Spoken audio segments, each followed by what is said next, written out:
Hello everyone, welcome to some more live Pokemon battles. We have a game here against a gentleman from Twitter by the name of Hanz, I believe. Hanz174 is his handle. Maybe we'll just call him Hanz. With a Z. With a Z. I mean, how else are you going to spell Hanz, man? S's... Look, S's don't belong. They just don't belong anywhere. In any country, in any word, Z's are superior. And this is a fact.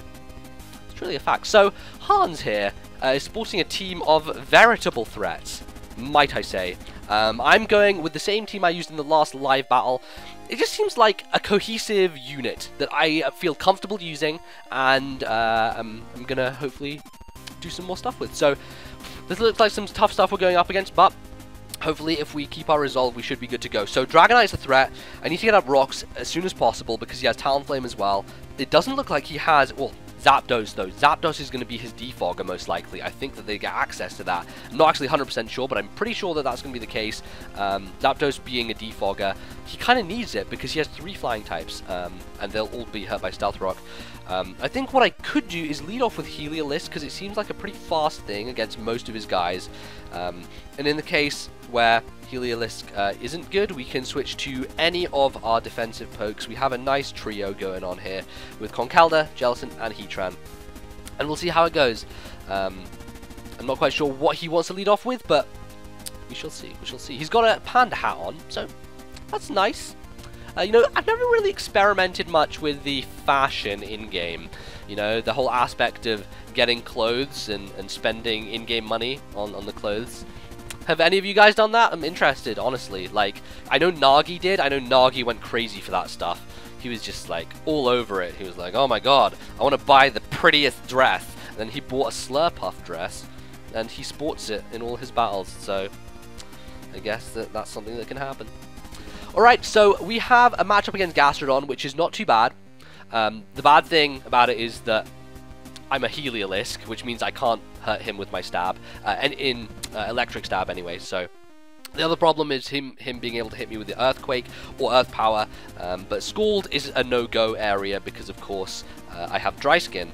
So the question is, do I want to go into Jellicent, or do I want to go into Conkeldurr? I feel like Conkeldurr's more of an aggressive switch, and it means that I can threaten things with knockoff instantly. You know, he doesn't want to have... Ooh, wait a second though. Gastrodon has Sticky Hold as an ability, unless he's No, come on, he's running Storm Drain. He's got to be running Storm Drain. He's running Storm Drain. So, he's not going to have Sticky Hold, which means we can get rid of his leftovers, which is a good thing. Or we could make the more defensive switch into Jellicent.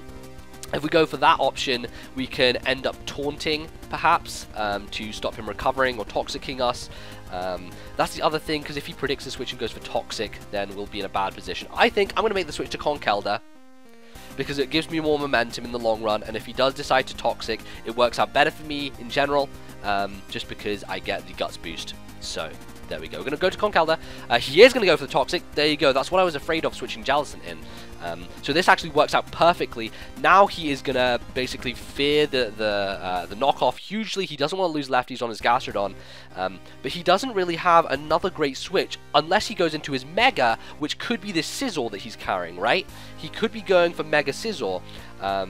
Which means that it wouldn't knock off the Mega Stone. So what I think I'm going to do instead of going for the knockoff straight away is I'm going to go for the Drain Punch. Just see what kind of play he makes here. And he's going to stay in with Gastrodon. Okay, interesting. That does a huge amount with Drain Punch. Oh my god, that's great. That's good stuff. He is going to go for Scald. Okay, so I guess he's just staying in here. Doesn't want anything to take a knockoff. That makes a good amount of sense, honestly. It does make a good amount of sense.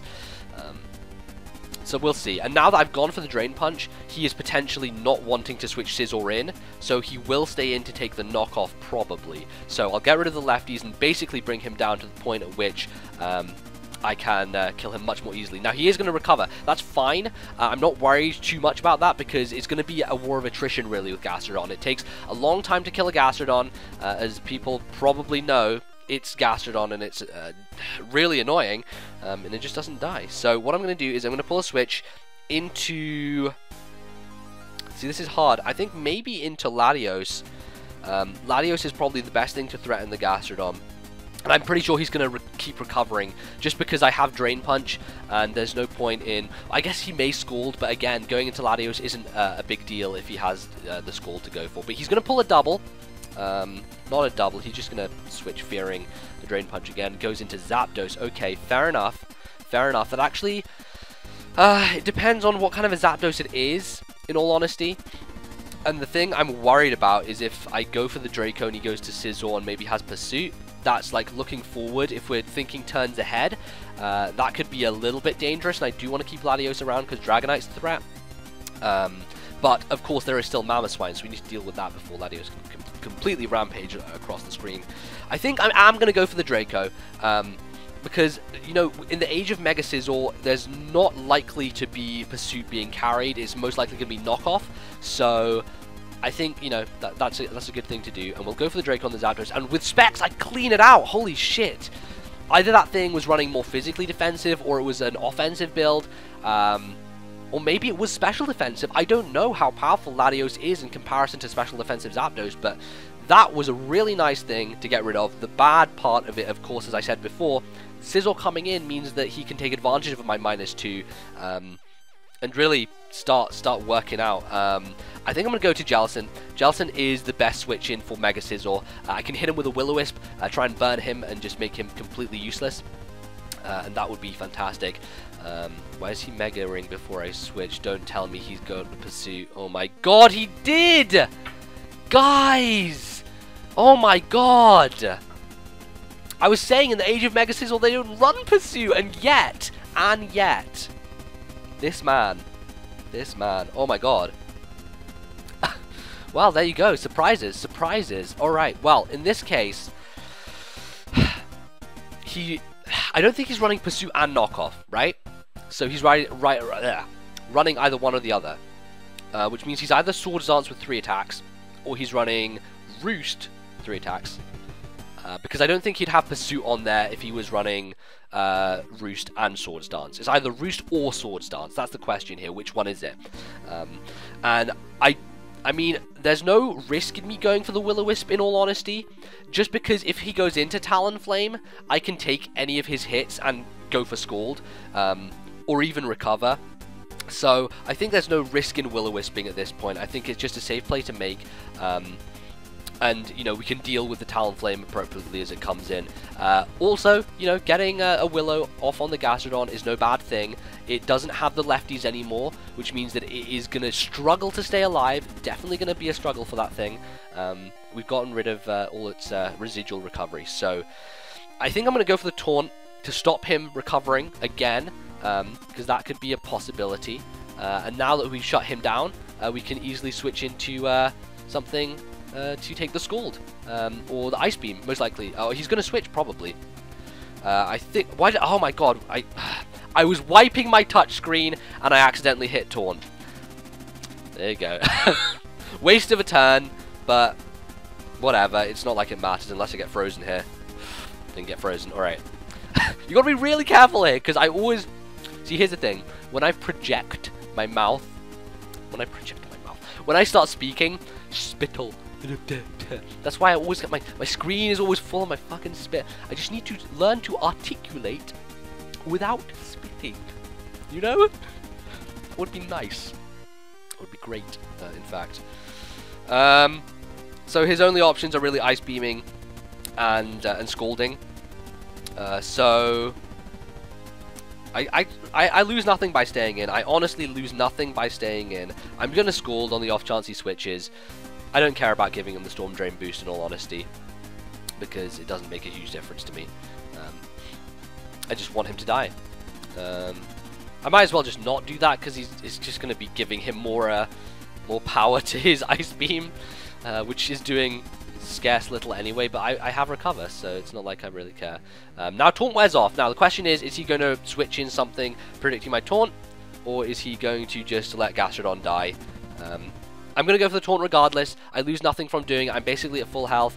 And there's nothing on his team that really threatens me to the point of setting up, because if Dragonite comes in, I have the Will-O-Wisp for it. There is the potential of him subbing, but I don't think multiscale Dragonite, you know, sub isn't a thing that's been associated with Dragonite for a while. I mean, some people run it, and it is a viable option, but I don't think he's going to be using one of those. Jellicent is a good Pokemon for most of his dudes, and the fact that we've got rid of Zapdos is fantastic. It just means that we're going to have a much easier time punching holes in his team. I have to say, guys, you know, I was very reticent about keeping Taunt on this Jellicent, but now, after I see what it does, like how useful Taunt really is, despite losing out on an extra form of stab with Shadow Ball, I like it. I think that it is definitely a good thing to stick with, and it's great. So there you go. So he's going to switch out. What's he going to go into? Probably... Let's see. Okay, Mamo. Well, that's good. As long as we've taunted the Mamo, it means he can't set up Stealth Rock. So that's one benefit of actually getting the taunt off on the switch. And now I'm just going to go for a Will-O-Wisp, because we, again, lose nothing from doing it. None of his Pokemon want to take one. And getting rid of a Focus Sash by going for a Willow is a fine thing to do. So he's going to go for the Earthquake. Maybe he's banded. That could be a thing. I don't think so, actually, because that did not enough damage. And god damn it, Jellicent! Missing Will-O-Wisps. That's not what I want to see. I could have just Scalded there, to be honest. And that may well have been a better play. God, that sucks. That really sucks. That really does suck. Jellicent is actually going to be really crucial for this Mamoswine. So, the fact that I missed that Willow is super bad. That's really, really, really bad. I'm not a huge fan of that. I have Conkeldurr with Mach Punch, but I don't want to switch it in on an Earthquake. I think I'm going to go for the Willow again, and then pull a switch into something else. Because I know I can live another Earthquake guaranteed. I mean, it's not good bringing Jellicent out at low HP, because I do want to keep it around. Oh my god! Oh, guys! Jellicent. And here's the thing. I could have Scalded twice by this point. Oh, and he would be dead. Will-O-Wisp Jellicent, you, my friend, are not my friend anymore. Oh my god. Ah, that's so annoying. That's so annoying. Come on. I mean, they raised Will-O-Wisp accuracy last gen, right? And now it's just... Ah, this is really quite bad. Because Mamoswine is a threat to a lot of my things, and leaving it alive is a bad idea.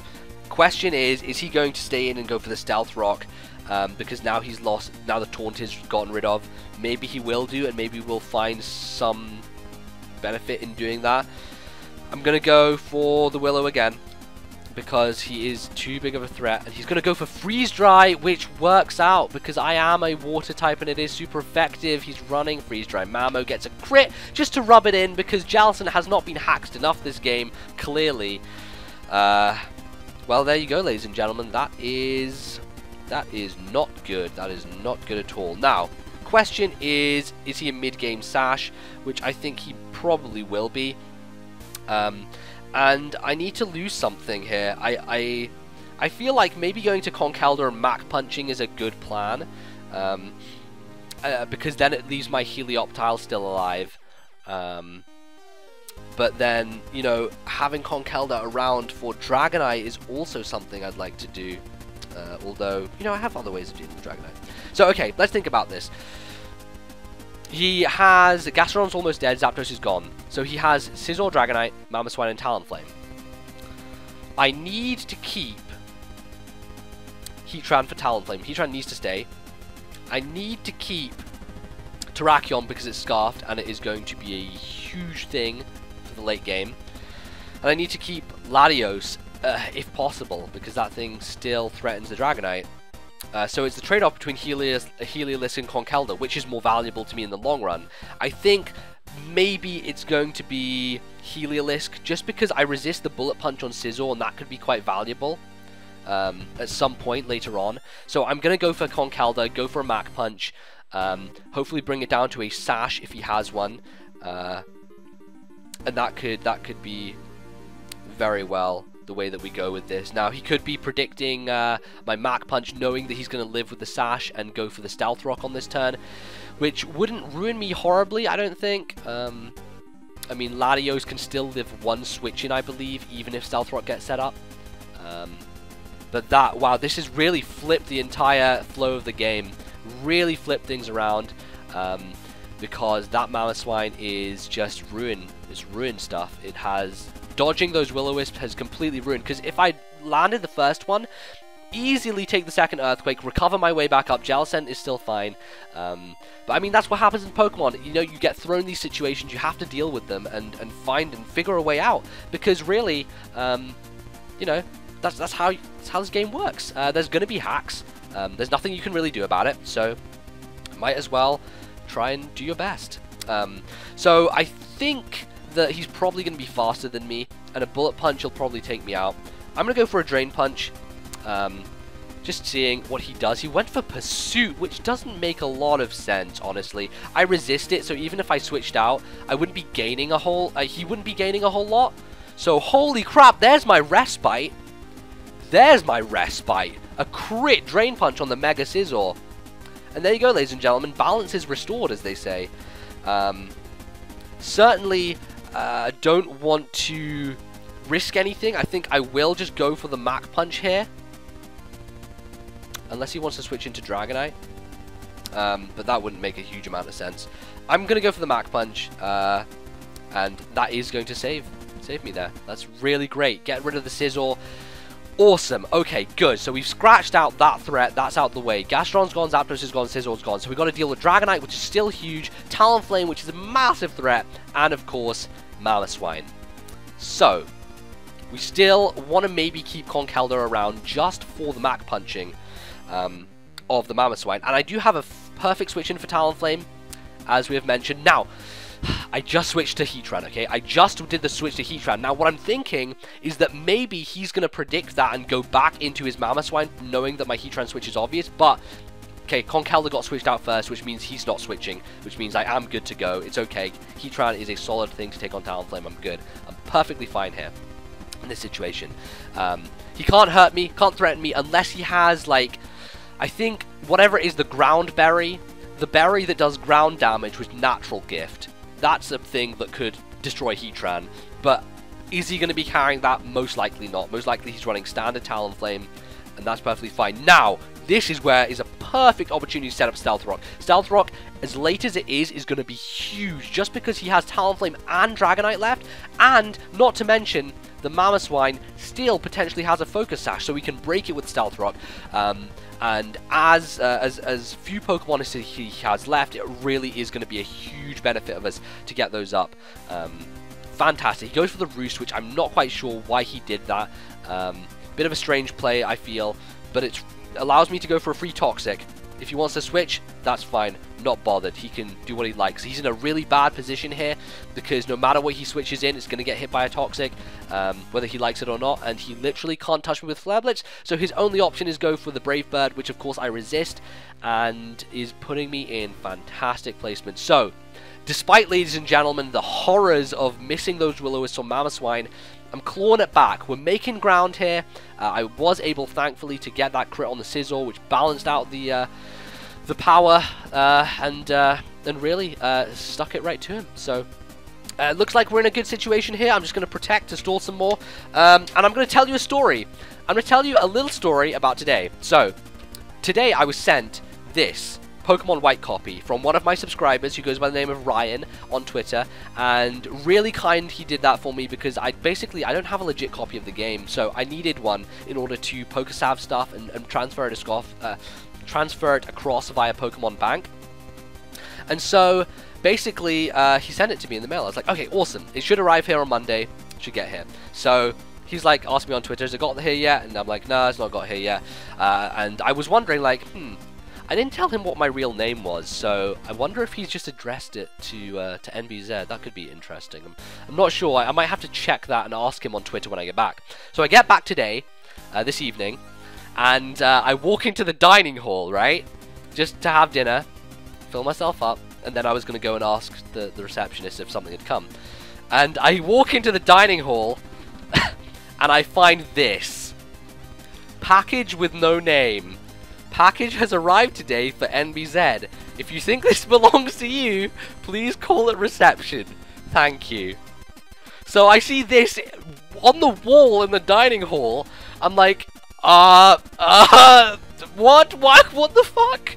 I was completely caught off guard, because if I see the words NBZ anywhere outside of me sitting in front of my computer, like in real life, that kind of freaks me out a lot. Like when I see cars with license plates that have NBZ on them, I'm like, ooh, that's interesting. And this was on the dining hall wall, so I was like, okay, I need to take this down. I just need to take this down, and I took it down and I kept it with me, and then I went to reception afterwards and picked up the package. But that was my funny story of the day. Yeah, it was it was pretty funny, because he addressed it to NBZ as opposed to my actual name, because I didn't tell him. So thank you, Ryan. You created a funny story, and I'm glad that you did that. It was good. It was very good. So anyway, in case you were watching the battle while I was telling that story, looking at what his Talonflame progression had been thus far and seeing that I was going for Lava Plume, I was assuming at that point he was going to switch into Dragonite, which is why I decided maybe go for Toxic, because there is the potential of him switching to either Mamo or Dragonite on this turn, and I got it right, which is nice. I got the Toxic on the switch, and now Dragonite is basically incapacitated. It's going to die eventually, which is fantastic. Question is, do I want to stay in? I can potentially protect here just to scout him, but he may want to Dragon Dance. And in that case, I'm perfectly fine with maybe foddering my Heliolisk at this point. I mean, all he has left is Talonflame, Mamo, and Dragonite. So I don't see Heliolisk being huge, although it can work with Mamoswine. You know, I think I'm just going to... Oh my god! Did he DC? Did he DC, or is that just Wi-Fi going crazy? It seemed perfectly fine the entire time, guys. It seemed perfectly fine. Oh well. But I think I really would have wrapped up that game, to be honest with you guys. I had things on lockdown despite getting the hacks early on. I mean, it sucks that either he DC'd, didn't want to finish the game, or that it just DC'd on its own. I'm not sure. I haven't checked Twitter yet, so I guess we'll find out. But I mean, it was getting close to the end anyway. We could see where it was going. And I would have been able to wrap that up pretty tightly. So anyway, I hope you guys enjoyed this live narration anyway. Got a nice little story at the end, and good stuff. So I'll hopefully continue using this team, continue popping out the live content. But until next time, do be sure to leave a like down below. I mean, I know this is very different because it's much longer content than I usually upload to my channel, and therefore I guess not as many people are attracted to watching a long length video, but I'm trying to maybe adapt people to watch longer length stuff. I realize you guys have time constraints and everything in your day, and maybe you want to watch a shorter video, but watching a live one, I feel like you get a lot more out of it in general. And I'm not going to stop. I'm not going to stop doing the post-narrated stuff. I have planned to do a one-take Tuesday for tomorrow. One-take Tuesday is just going to stay exactly as it always has been, post-narrated, random crap, as always. So look out for a one-take Tuesday tomorrow, and another on the spot, hopefully, as long as we hit the like goals. And do leave a like down below if you enjoyed this video, and I will keep cranking out the live stuff. But until then, that's going to be me. Unfortunate that it had to end this way. But I mean, it's Pokemon, and at least, you know, the benefit of having live narrations means that I can actually savor some of that battle, as opposed to losing it to the mists of Wi-Fi.